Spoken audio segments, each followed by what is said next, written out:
The OECS region is perhaps not acting fast enough to curb the rising tide of plastic pollution threatening livelihoods and the quality of life of its citizens.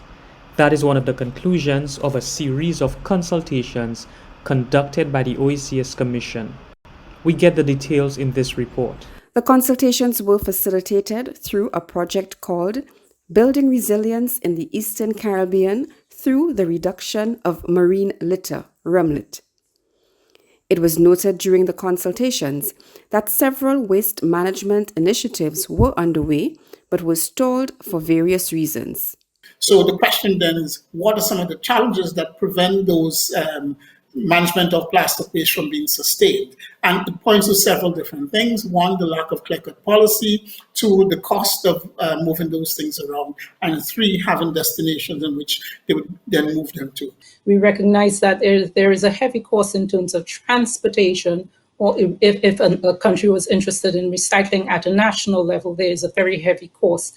And there is strength in numbers, of course, and therefore some of these actions, such as transportation, such as recycling, can occur at a regional level where all the countries contribute to one mechanism, one transport mechanism.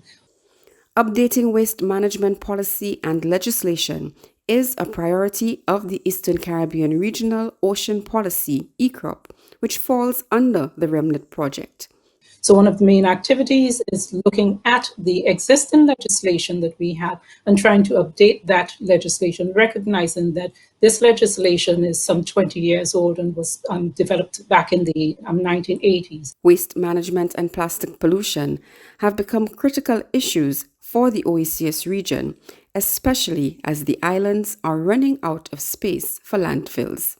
And landfill in the Caribbean, particularly in the OECS countries, is at a premium in the sense that the land is at a premium, and to find landfill space after 20 years is always a challenge. It is important that countries start to divert waste away from dump sites and really try to move towards what we call a circular economy, where much of what we are putting out in terms of waste is actually reused either through recycling, reuse, repurposing, etc.